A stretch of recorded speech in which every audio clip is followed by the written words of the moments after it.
Shana Tova. Hope everybody has had a wonderful entry into the new year 5782. And we are in a very powerful time. It's the Aseret Yamei Tshuva, the 10 days of Tshuva, the 10 days between Rosh Hashanah and Yom Kippur.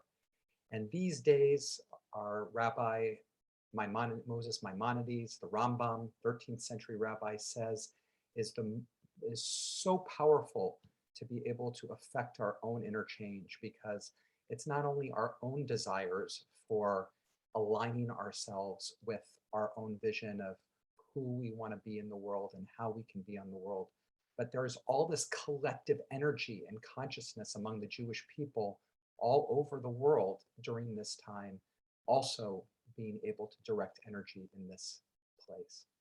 So the word teshuvah, or return or repentance, it's a sense of coming back to what's essential and what's important. And there's a really beautiful mystical interpretation of the word that says teshuvah can be interpreted as tashuv hey, the return of the hey. Hey is a Hebrew letter, as in the Yud, Hey, Vav, Hey, the name, God's name. Now, the mystical interpretation of Yud, Hey, Vav, Hey, this name of God that we can't pronounce, is that each one of the letters is a dimension of reality. So most of us are only familiar with the physical dimension of reality, what we can experience with our senses. But Jewish mysticism says that there are many other levels of reality that we can perceive, including energy, including thought and mind, and presence.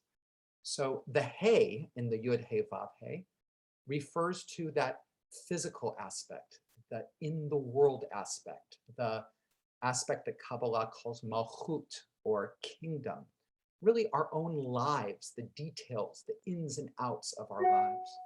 So tashuv hey, teshuvah, returning the hey, means to try to bring the details of our lives, the kingdom of our lives, in line with these other dimensions of ourselves, in line with our desires of our hearts, our soul's vision, making those changes so that we are aligned, our action and our speech, and the things that we do in our life are really who we want to live. So this process is this ongoing process of evaluation. And Yom Kippur is that moment where we step into the sacred space, the Holy of Holies, like the high priest, which we'll do either in the synagogue next Thursday or at our homes connected in virtually with the synagogue. And really, we are going to enter into that holy space. And we want to enter into that with some thought and some ideas of what do I need to change around in my life, both in the actual malchut, the actual schedule and plans and things that I do in life to be more congruent, or how do I need to change my way of perceiving or relating to other people that will allow me to preserve and strengthen those connections.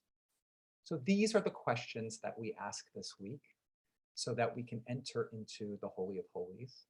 I want to encourage you this Yom Kippur, whether you're in person in the synagogue or in your homes, to wear white.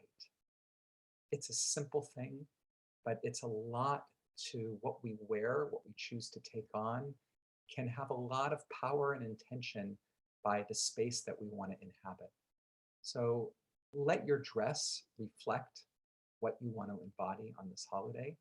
And I wish you all a Gamar Chatima Tova, which is the traditional greeting, which means may your end be sealed with goodness.